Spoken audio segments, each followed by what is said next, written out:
Hello and happy Thanksgiving to those of you who are celebrating Thanksgiving. Welcome to your weekly dose of higher wisdom. I'm Dr. Shelley, the cannabis chiropractor, and I am so excited to guide you all today on a journey in meeting the fear of that you will bump into, come up against, that your ego will try to make reasons, justifications, and excuses for in order to not reclaim your holy land. And I'm really honored to be able to share this mirroring, this reflection between the story that is told about Thanksgiving and why it's a holy day and the truth of what actually occurred, the war, the genocide, and being able to mirror that for you to be able to see that whatever is occurring in the external world is also occurring in your internal world. And when we, oh, let me start Instagram, it didn't start. When we can look at our external world and immediately mirror it and go, okay, so there is war in the world. Where is there war within me that contributed to the war seen, experienced, witnessed in the external world? Because everything in the external is a mirror of what is internal. And you and I may share different energies, traumas, wounds, a different war between the body and the mind, the masculine and the feminine. But at the end of the day, it's all one and the same. It's all stuck energy. And it is that frequency that is stored within our body and the story of it stored in our mind that is almost like projected externally. So every single one of us project our inner war, our self genocide, the killing of ourself by, for one, giving away of your power to this war that I'm talking about. And all the ways we play small, all the ways we hold ourselves back, all the ways we deny seeing, hearing, and feeling, all the ways we refuse to receive and have blockages to receiving, all the ways we create our own tunnel vision and create a finite reality and finite possibilities and limitations and restrictions instead of seeing and recognizing that wow, there's infiniteness, not finiteness, not limitedness. So, before I begin sharing passages from Somatophobia, allow me to share with you a few things to be aware of during today's live. As always, slow down your breath, close your eyes. You do not need to see me. All you need to do is hear me. And with your eyes closed, you immediately pull your awareness from the external world to your internal world. I'm going to invite you to feel whatever these passages from my book evoke within you. Meet them, feel them. Do not be afraid to meet and feel all the thoughts, feelings, and emotions, memories, visions that may arise. And when they do arise, just check in. Are you triggered? And you will feel if you're triggered, if there is something that I share that just makes you feel uncomfortable, makes you feel angry, makes you feel judged, makes you feel something that you're like, I'm not liking that feeling. Well, that trigger is exactly that. Oftentimes, truth is our biggest trigger. And when we hear something that is going to lead us to our higher self, what happens is our ego, our trauma self, comes online and says, no, no, no, and that's where all the reasons, justifications, and excuses come from to try to stop us from actually hearing, receiving, feeling that truth that triggered us. Because in that truth, there might just be a golden nugget that is going to set us free from this ego or this trauma self, because the ego has created multiple different false identities and trauma selves. And when they show up, they're the ones that are afraid of losing power and control over you if you pursue a path of seeking truth, if you pursue a path of self mastery, if you pursue a path of reclaiming your holy land, which is the path of embodiment. So slow down your breath as you are really feeling the passages that I'll be sharing. Nice, long, slow inhales, nice, long, slow exhales.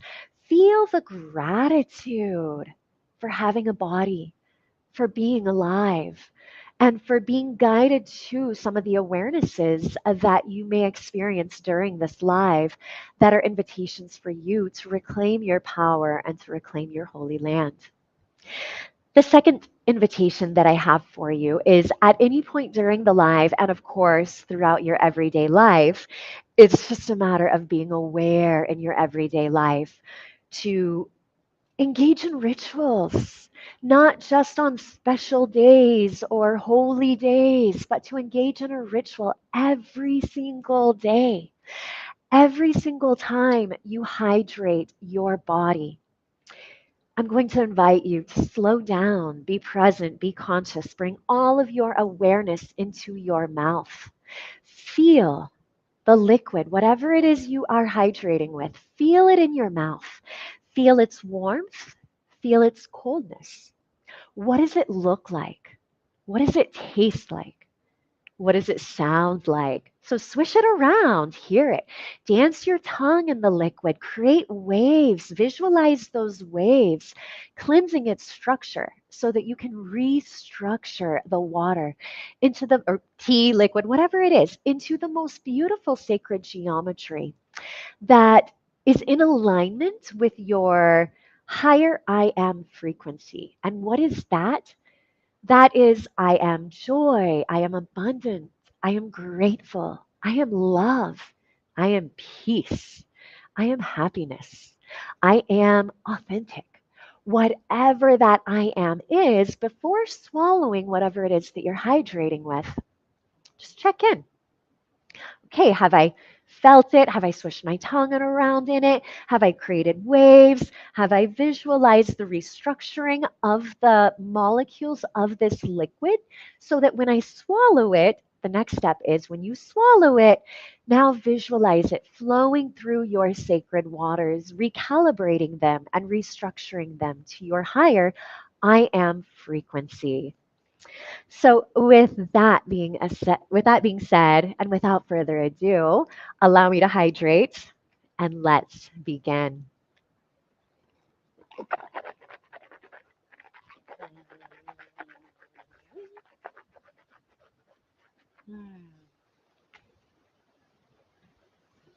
So this pilgrimage home to reclaiming your holy land, it's the embodiment journey. It's a return to your original blueprint, the who you are at the soul level before traumas, wounds, programs, belief systems, suppressed emotions, everything that, as I mentioned earlier, has created this limitation, this restriction, this stuckness, playing small, tunnel vision.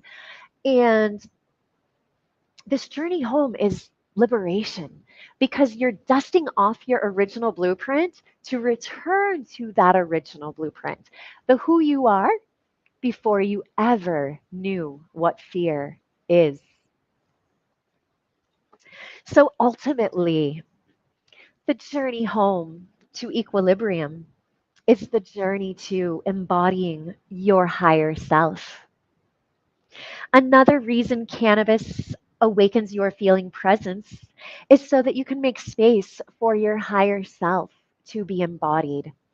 And what I mean by that is when you consume cannabis, any which way, she is naturally going to awaken both your feminine essence, your feeling presence, your life force, your Shakti, your inner healer, inner shaman, all these different synonyms of names. And she's also going to awaken your observer mind, your Shiva, your masculine essence, your mental awareness. So that mirrors the mind and the body because your feeling presence occurs where? Where do you feel? You feel in your body. So she drops you into your body and heightens, pun intended, your feeling presence. She also awakens your observer mind, heightening your ability to see from a higher perspective. Again, pun intended.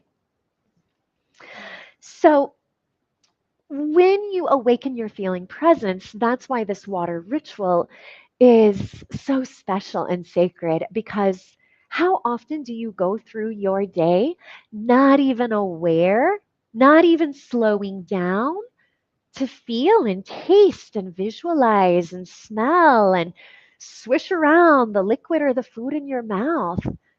You know, when we're stuck in this go, go, go, do, fight, flight, freeze state, okay, I've got 30 minutes for lunch. Let me just shove food down my mouth, which I lived like that for many years in my chiropractic practice. Because even though I had a lunch hour, there were always leftover patients from before lunch and patients showing up early or people swinging by. So it was, well, let me just shove food down my mouth because I'm going to be back seeing patients here in a little bit and not have time. And there may be another distraction showing up or whatever. So when we go through life that way, we are eating and drinking in an already fight, flight, freeze state. And the opposite of that state is called the parasympathetic state, which is the relax and digest, the rest and digest state.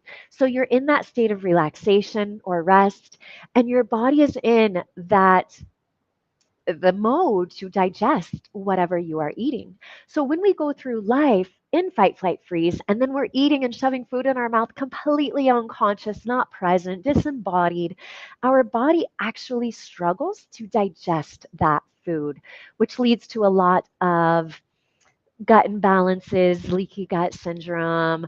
The list goes on and on.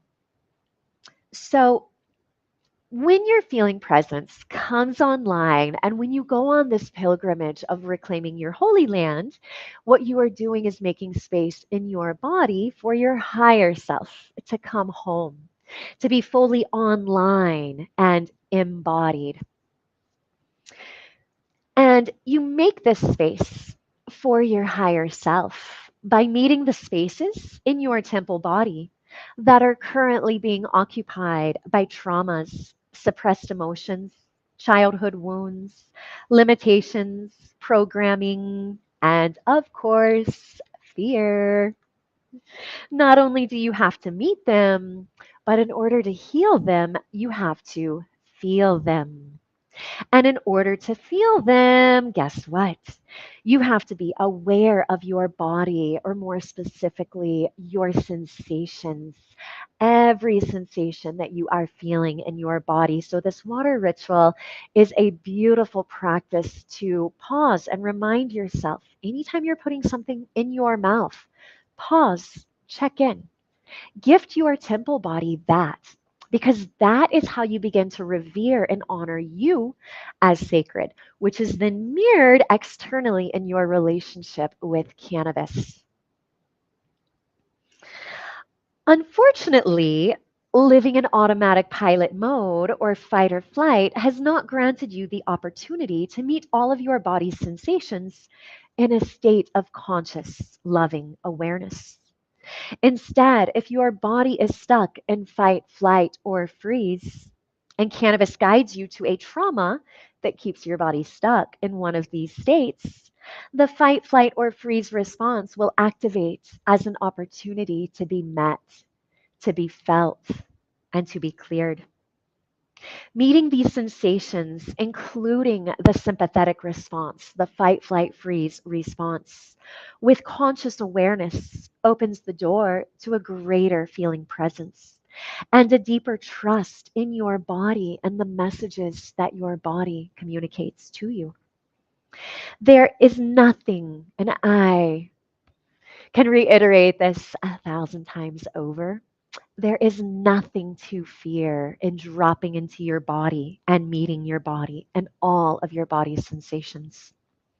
If anything, not coming home to your body, not reclaiming space, power, safety, agency, control, and connection for your higher self to come fully online is what keeps fear flowing through your vagus nerve and distorting your fascial matrix, leading to the physical manifestation of pain, symptoms, and dis-ease, where your cells, your molecular structure of your body has transitioned from a state of ease to a state of dis-ease, finally manifesting in a state of disease. So pause for a moment, check in, and contemplate on this question. If you did not have a body, would you know what fear is? And just feel in, what is your definition of fear? Do you even know? And allow me to preface this by saying, yes, we all know the acronyms for fear: false evidence appearing real, failure to experience the actual reality. And these acronyms exist because fear is not real. It is not a part of your original blueprint of who you are at the soul level, because your higher self or your soul knows no fear. Your higher self or soul knows no pain. Your higher self knows higher frequencies. Fear and pain are lower frequencies. So, in order to embody our higher self, how can we embody our higher self if our body is stuck in a state of fear that then physically manifests as pain? So go on a journey back to your childhood. What is your first memory, recollection, vision of fear? What were you doing? What were you smelling? What were you seeing? What were you playing with? Were you doing something and you got yelled at? I shared my definition of pain that I unraveled in my body a couple years ago, and then I'm resurfacing it and recircling back to it this week for my sacred secretion. And pain, I never really knew what pain was until experiences showed up. And I started connecting the dots and making these associations and going, oh, this is what pain is. And my earliest memory of being punished connects into the pain. And this is how I got to the definition of pain. So, this is where I'm guiding you into your childhood to see where and when and how did you create a definition for fear as well as pain. I was 3 years old playing in my great grandmother's kitchen, and I wanted something. I don't exactly remember what, because in that moment, I wasn't receiving it. Tons of emotions were bubbling up. I didn't know what to do with them. So I got punished because I'm crying, and my mother didn't know what I wanted, and I couldn't properly communicate it or ask for it because the emotions were overwhelming. I'm 3. How do I express, hey, well, I'm feeling this or I'm feeling that, and I don't know what to do with it? I didn't even know what those emotions were. But in being punished for feeling emotions, I connected this emotional pain to being punished. Because think about it, when you're punished as a child, what my mother did is she poured a big cooking pot of ice water over my head to get me to stop crying as she was screaming at me. So I immediately identified, oh my God, expressing emotions means I'm going to get punished. I can't express emotions. Little did I realize that I was also feeling her inability to express emotions. And she did the best she could without having an emotional rite of passage to be able to navigate this experience with me. And she chose to do what she chose, which I thank her for intuitively knowing to give me an ice bath to shock my nervous system out of that state. But that definition, that association that I made at 3 years old of if I express emotions, I'm going to be punished. And punishment hurts. And I don't like what I feel when I'm punished. Ding, ding, ding. Okay, there is pain. So that association from that experience, which was trauma, because I didn't know what was going on. Why am I being punished for expressing emotions?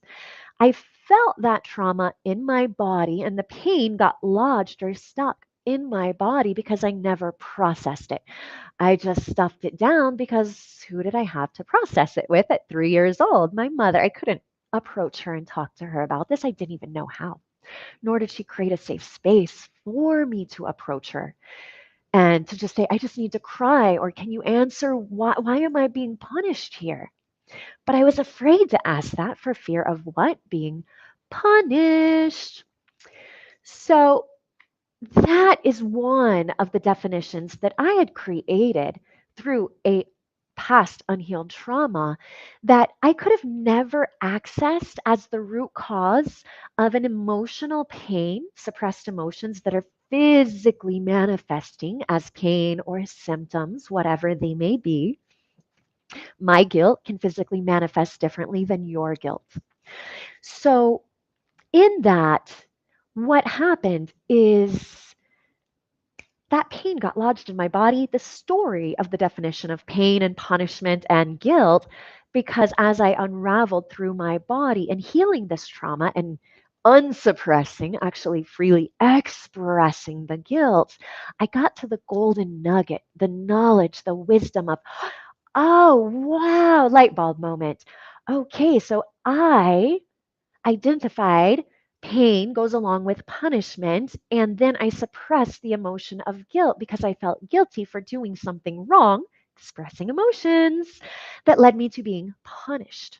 So, this association then created pain and symptoms in my body because it was suppressed as stuck energy. So, coming back to fear, if you did not have a body through which you feel sensations, what would be your definition of fear? Would you even know fear? Would you even give your power to fear? At what age did you first give your power to fear? And was it even your fear? For example, let's say you were climbing a tree and you were absolutely fearless. You were just in your joy, light, curious, playful state. And then along comes your father and says, hey, get down from there. You're going to fall. Be careful. That invoked fear. Uh-oh, am I doing something wrong? Am I going to fall? Well, my parent is an adult. They must know better. So, connection, association, definition of fear just got wired into your subconscious and unconscious minds. And then that fear is going to be kind of like on automatic pilot mode, subconsciously, just under your conscious awareness. But it's there as a frequency. And as long as it is there as a frequency, it is going to give rise to experiences in your reality. Your soul does not know what fear is, nor what it feels like. Your body does. Fear has become your body's base operating system. And when your body is stuck in fear, your mind is stuck in fear as well. No wonder if fear is what you have to heal, cannabis is going to walk you straight into that fear, to meet it, to feel it, to heal it, so that you do not create experiences that are in vibrational alignment with that fear. So let's go down the rabbit hole of this fear, shall we? If you are afraid of snakes, just saw one on the road driving through the mountains here today. Beautiful lime green snake crossing the road. Special message for me. Thank you. If you're afraid of snakes, what are you truly afraid of? Being bitten and dying. that thought actually crossed my head. Let me back up. Let me go get out of my truck and let me take a picture of the snake because it was just so beautiful. And then I was like, oh, I'm actually reading about that today. And my husband will probably look at me and be like, Shelly, are you fucking crazy? You want to go take a picture of that snake? Yeah, I do. Because what if we could live fearlessly? Animals are not here to attack us. They feel our fear and they feel that they are in danger because they feel our fear. And then they attack, not the other way around. If you are afraid of heights, what are you truly afraid of? Falling and dying. If you're afraid of the ocean, what are you afraid of? Drowning and dying. If you're afraid of a virus, what are you truly afraid of? Dying from the virus. If you're afraid of losing your partner, what are you truly afraid of? Dying alone. And if you're afraid of cannabis, what are you truly afraid of? Facing your fear of death. No matter what your fear is, it points back to the one and only fear that is in existence in this earthly realm, the fear of death, which is what your logical thinking mind says it is. But we all know that the logical answer, you may get this intellectually, yes, the body dies, Shelley, the soul doesn't die. So then, if you know that at an intellectual level, that you never die, then where does this fear of death arise from? And why is it so fucking scary? Well, in being taught to fear death, what you've really been taught is to fear the fullness of your body and all of its sensations. Because how could the true you fear something that does not exist where you, the true you, come from, i.e., pure and eternal consciousness? Your higher self does not fear death. Your ego, however, fears death. Because when your body dies and your soul returns to cosmic consciousness, your ego ceases to exist.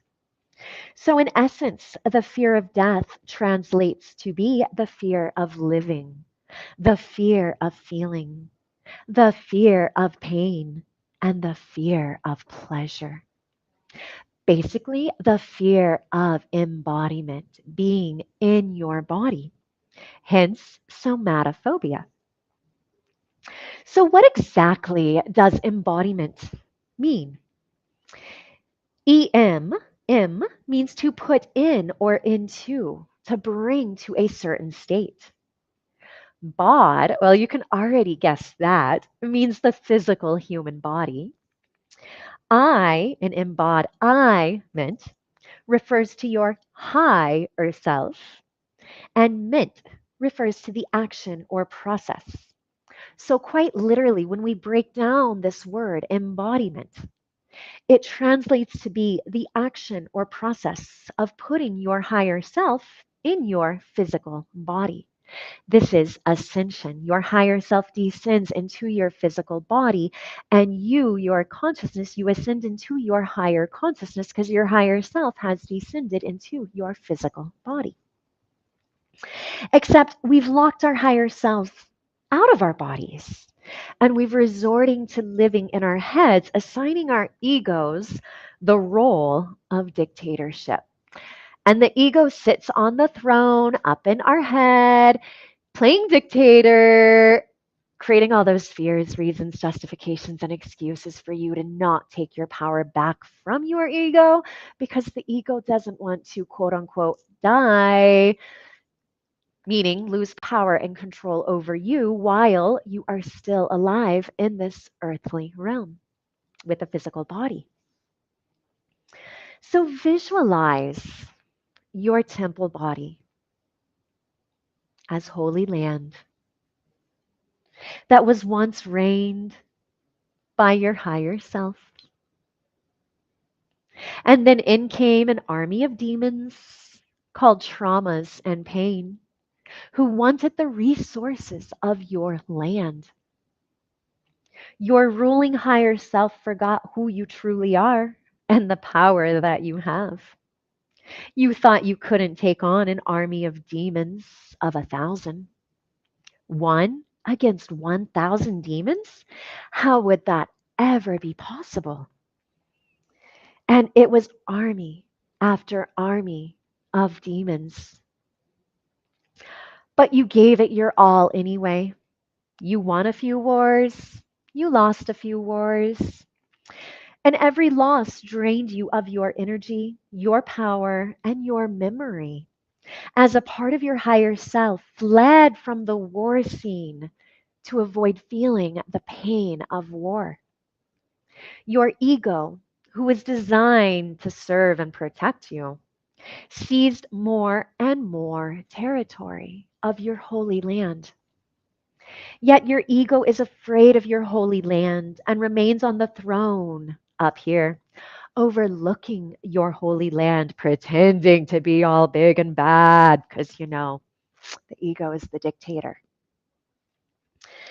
The only way your ego knows the state of your holy land is through messengers that relay the information to the chamber within the temple where your ego's throne exists. And this system that relays this information is called your nervous system. 80% of the messages that flow through your vagus nerve of fight, flight, freeze, danger, danger, danger, they originate in your body, your holy land. It's all of those traumas and pain. It's all of those demons that seized and took over your holy land, occupying space in your temple body, not allowing there to be enough space for your higher self to be embodied, to be in power and control over that land. Instead, the dictator in your head is in control over the land and only knows what's going on the land, your body, your knee, your ankle, your womb, heart, lungs, whatever. The only way your ego knows what's going on in that part of your body, in that state of the land, is through your nervous system and the messages that get sent. So, as long as there are pain and traumas stored in your body, your nervous system is going to continue sending messages to the command center in your brain where your ego operates and controls and dictates from.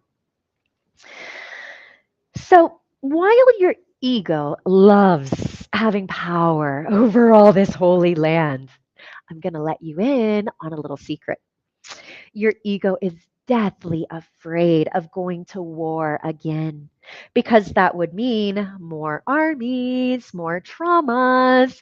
And part of your ego's purpose to serve and protect you is to protect you from the traumas you've already experienced. Hence why your ego creates false identities that are attached to the armor. Think about it. If you're going back into war, more traumas, you need to armor up. So your ego is going to build a lot of armor to protect you, to keep you safe. But it's false protection and it's false safety.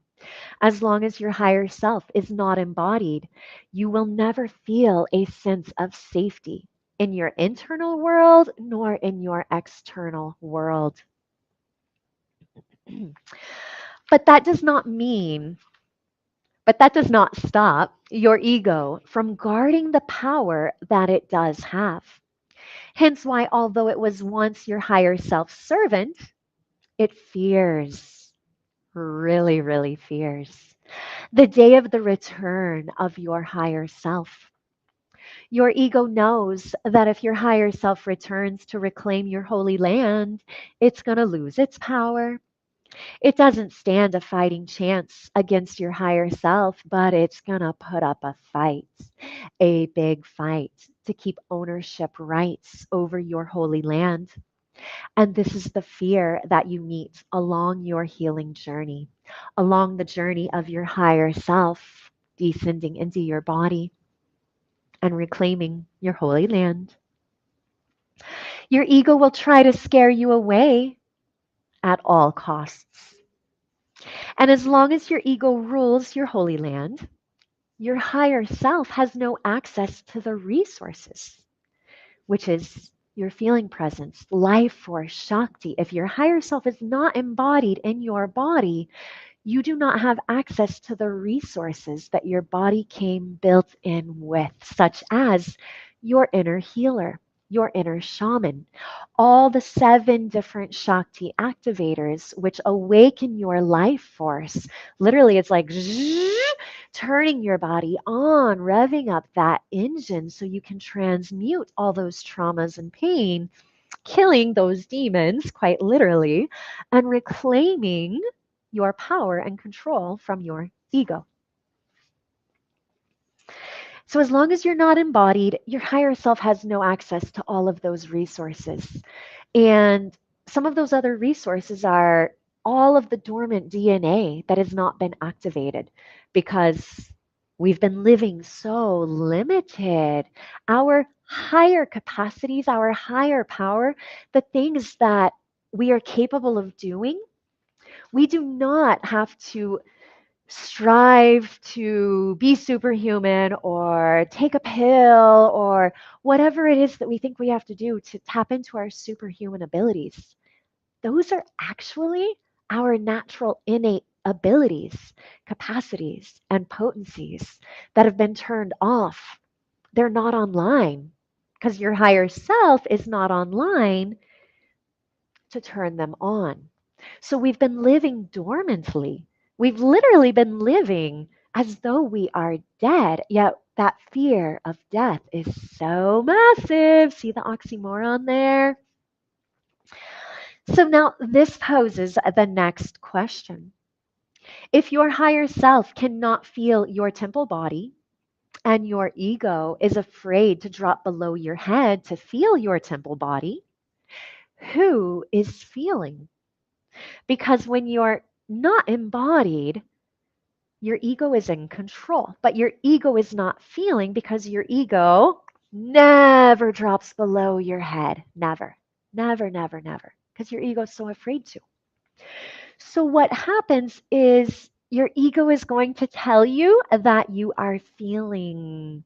I just had a brother come for a ceremony yesterday, and before we began the ceremony, oh, somatophobia, fear of the body? Nah, I have no fear of my body. Okay, well, let's begin the journey into your body. And then, sure enough, the fear arose due to the ego. Coping mechanisms arose due to the ego. He wouldn't stop talking, couldn't stay in his body to continue breathing. So the talking was a distraction to not go into his body, to stay disconnected and disembodied. So, who's feeling? Well, your ego's going to trick you into thinking that you are feeling. But there's no tricking, there's no faking, there's no pretending feeling. You are either in your body feeling or you are thinking that you are feeling because that's all the feeling that you know is from the ego space.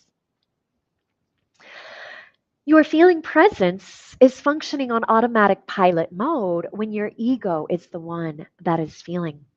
Just enough to keep you alive. So your body came with a built in inner healer, but she's not fully functioning. She's barely alive. Going through life with your eyes open and ego intact is merely surviving in an alive state. Thriving in an alive state is being fully awake, third eye open, being able to see from your inner eye, not your 2 external eyes, and fully embodied. Meanwhile, your ego will trick you into believing that you are embodied as its way to maintain its power over your holy land. So now let's say that your higher self created an opportunity, which is healing, to reclaim some of your holy land. Since your higher self is not embodied, the only voice that you know is that of your ego, who tells you to not take advantage of that opportunity to heal. Because, well, what if the feeling will be too much, too intense, too painful, too pleasurable, too overwhelming, too fill in the blank with whatever shows up for you, whatever your own fear is. So you allow your ego to have its way, thinking it's you, the true you. And before you know it, that fear has begun to create obstacles, reasons, justifications, excuses, defenses, and self sabotage patterns to healing, preventing you from healing. Always remember that the fears manufactured by your ego are nothing more than false evidence appearing real, aka illusions or Maya. As long as you stay trapped in these illusions, you keep your body divorced from your mind and your soul locked out of both your body and mind.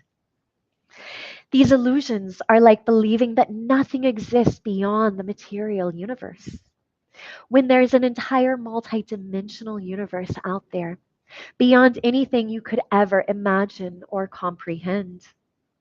Embodiment is just that. When your higher self is fully embodied and online, it is beyond anything you could ever begin to imagine or comprehend, because you would be trying to imagine or comprehend it from your ego, who's not embodied, who lives in your head. So, let me fast forward here. So, this journey to embodiment, it's a long one, because don't forget, your body's feeling presence has not been fully activated in how long? Could your parents feel? Were they embodied? Could your grandparents feel? Were they embodied? Were your great grandparents embodied? Just think back. How long has it been since someone in your lineage has been embodied, fully alive and feeling?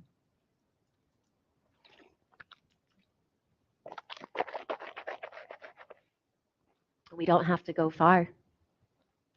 Thousands of years, between a couple hundred generations, there's a forgetfulness of what it will even feel like, amnesia, until you just feel it, which is why I offer free ceremonies for you to feel and meet the sacred medicine, the higher self of cannabis, your body, how to navigate your body. To be embodied means you've reclaimed your holy land.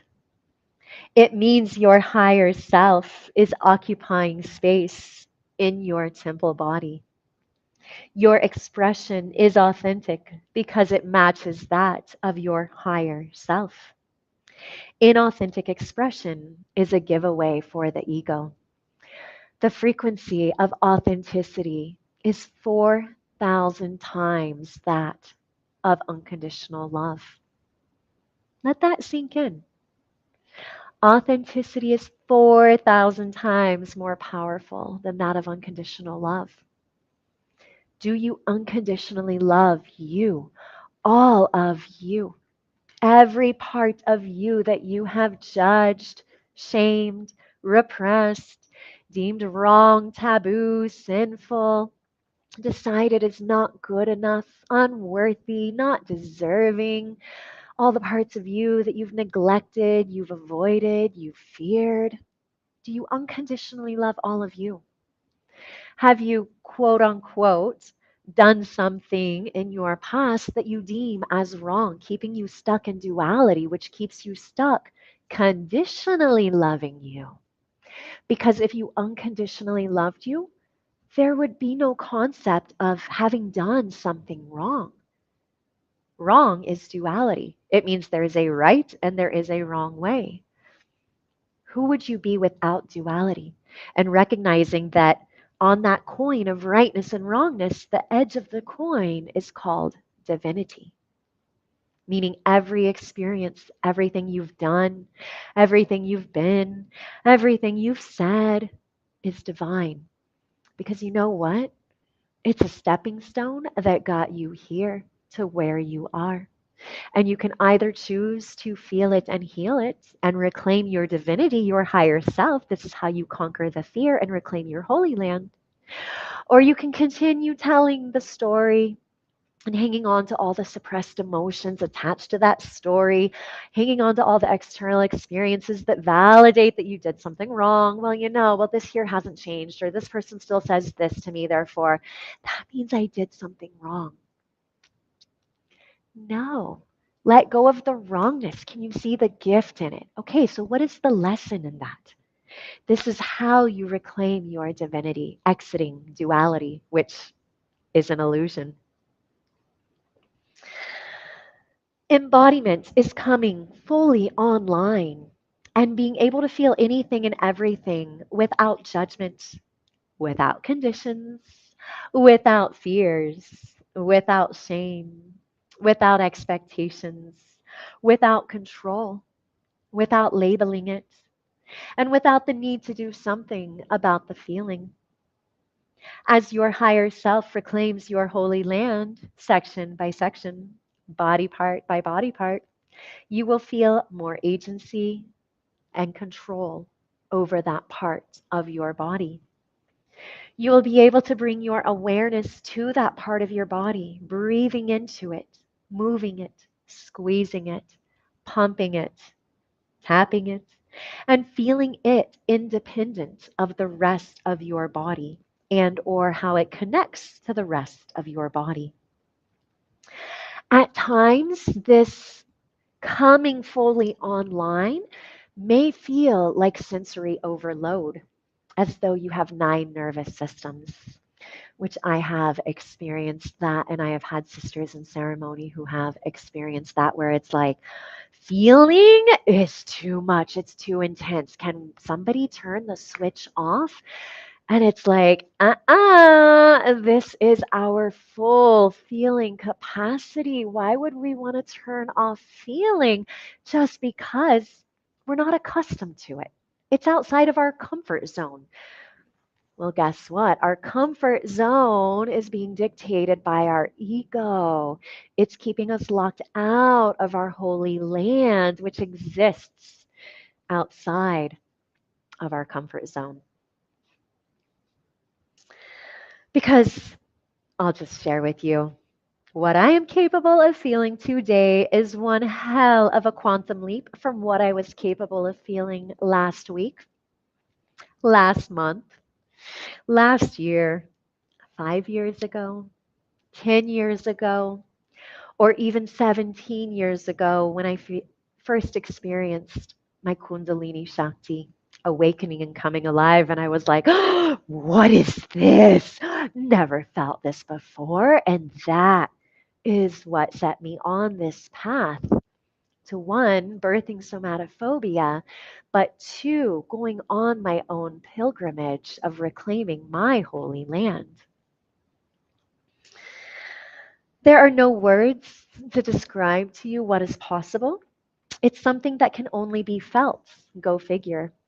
The brother who came over yesterday for a sacred ceremony, we've been chatting. He has a copy of my book. He hasn't started reading it yet, but he was only able to intellectually understand what I do and how I guide him into his body. He's never experienced it. So he could only try to grasp it from his ego space, his head space, logical thinking mind.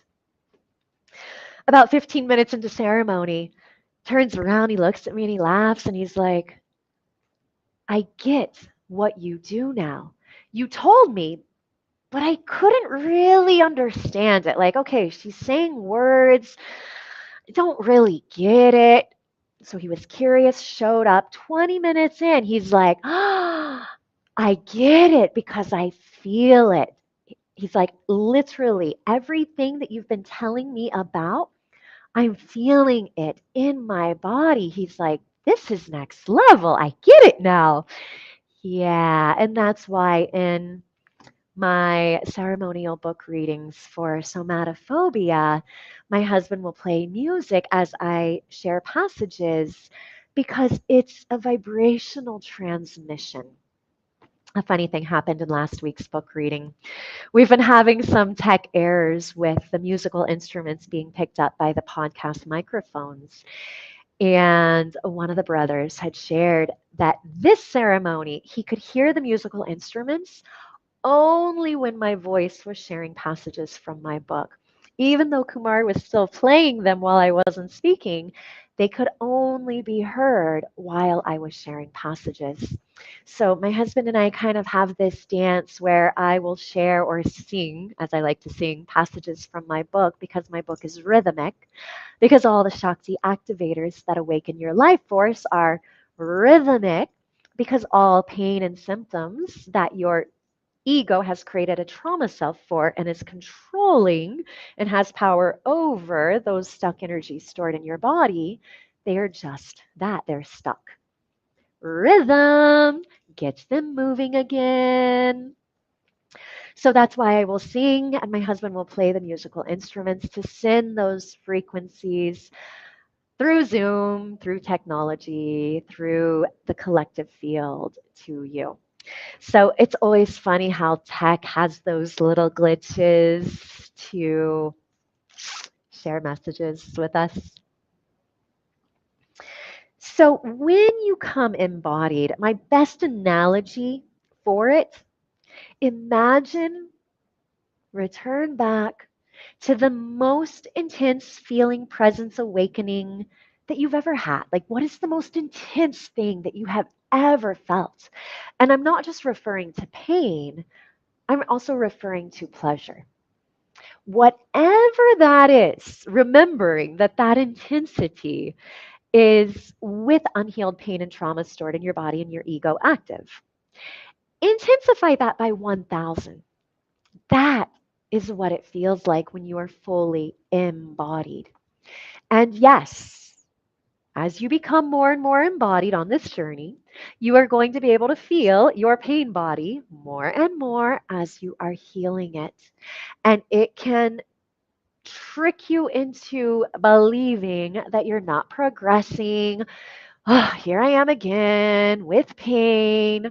And one of the things that I remind people, including myself, is that let's say when you begin this journey into your body, there is a massive not enough poverty consciousness blockage in your lower back.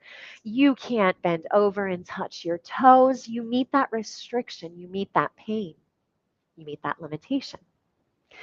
A year of committing to a daily self healing practice, of transmuting these stuck energies. Year from now, yes, you're going to be able to bend over and touch your toes, but you are still meeting the next restriction, barrier, limitation, pain. For example, let's say last year I healed my own poverty consciousness or suppressed guilt or whatever it is as it relates to an experience directly in my life. Well, this healing journey is not linear, it's not logical. Your body speaks the feminine language. And that feminine language is not linear or logical. It has to be interpreted. There's metaphors, analogies, signs, symbols, visions. It requires a little bit of honing your skills of being able to hear the messages from your body. And on this journey, you will spiral through some of the same core patterns of not enoughness or suppressed guilt, but they won't be necessarily directly about your reality, your experiences.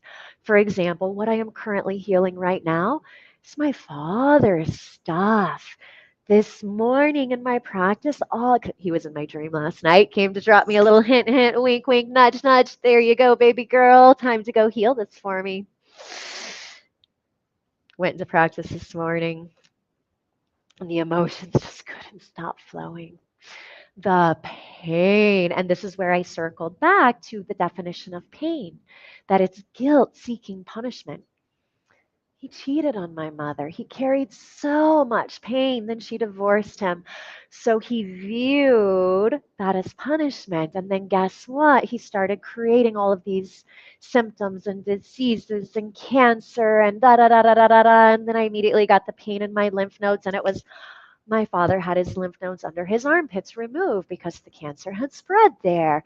So I literally felt as though I was feeling everything he felt. And I was more than happy and honored to heal it for him.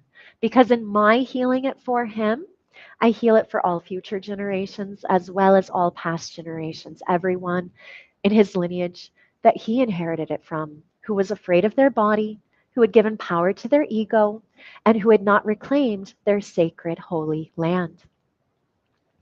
So now coming full circle to this American holy day called Thanksgiving, and feeling into the genocide that has occurred on the land of America, where this army of demons came in and stole the resources from the natives being your higher self.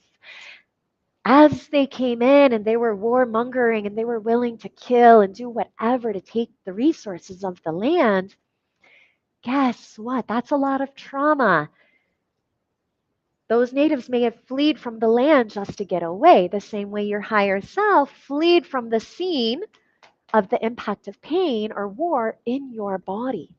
The more your higher self flees from the scene, the more disembodied you are, the more of a gap exists between your mind and your body, leading to what I call the mind body disconnect.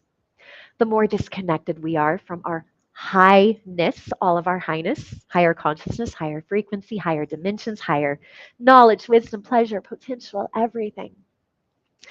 The more stuck in delusion we are, the more we are in a state of dis-ease, the more distracted we are. And all of these D's, disembodiment, disconnection, distractions, delusion, dis-ease, divorce between the mind and body, all of that prevents us from returning to our original blueprint of the final D, divine union. And that is equilibrium between the mind and body, between your masculine and feminine, between your right brain and left brain, between your lower feminine body and your upper masculine body, between your sympathetic and parasympathetic nervous system. So, this is the embodiment pilgrimage. It's a reclamation of your holy land, aka your body, from the army of demons, aka your ego, so your higher self can come home and be embodied and take advantage of the resources that your body came built with. Just like Mother Earth, she is a reservoir of resources for us, except those armies of demons who love to conquer and create genocide and kill and do whatever they can to steal resources. They represent our ego. So, how do we take our power back from them externally? We begin by taking our power back from our ego internally. That is how we contribute to giving birth to a new earth, by aligning our frequency, by raising the frequency of our body to the new earth. It begins with us. We need to stop waiting for some external president or system or this or that to say, okay, here's the new earth. It's not going to happen that way. It happens with us internally.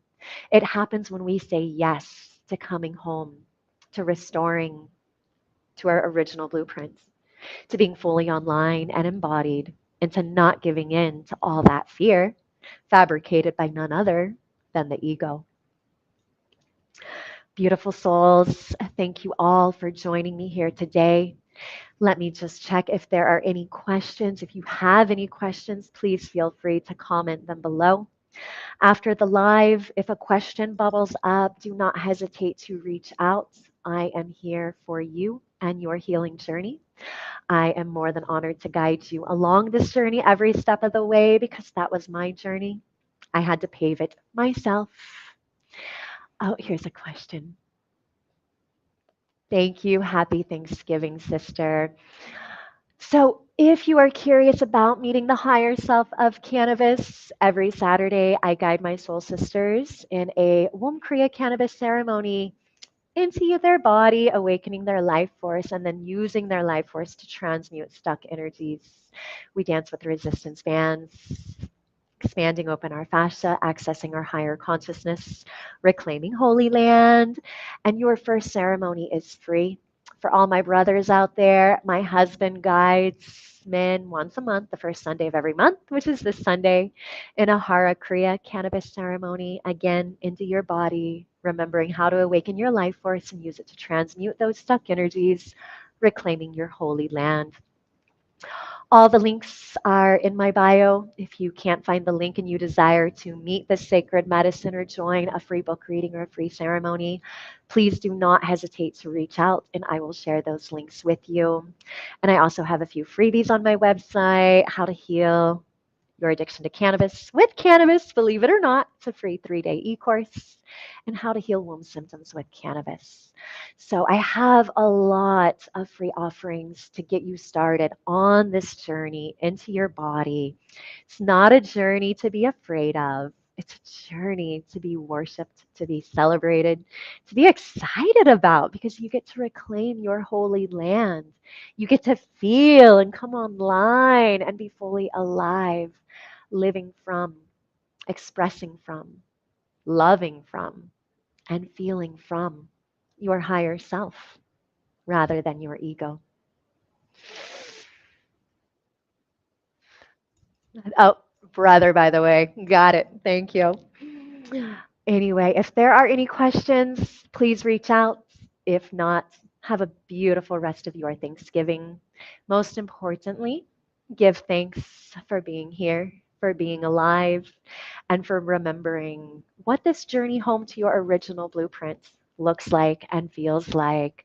Hearing it straight from me, do not fear. Yes, fear exists, but do not fear. Every time your ego wants to create fear, no, no, no, no, no, I'm not giving power to you. Return to thanking it. Thank you, ego. I see you. I hear you. I feel you. But you know what? I'm taking back my power from you. Brothers and sisters, have a beautiful day. Thank you all. I see you. I feel you. I hear you. And I love you. And I will see you all next week in your next weekly dose of higher wisdom. Namaste.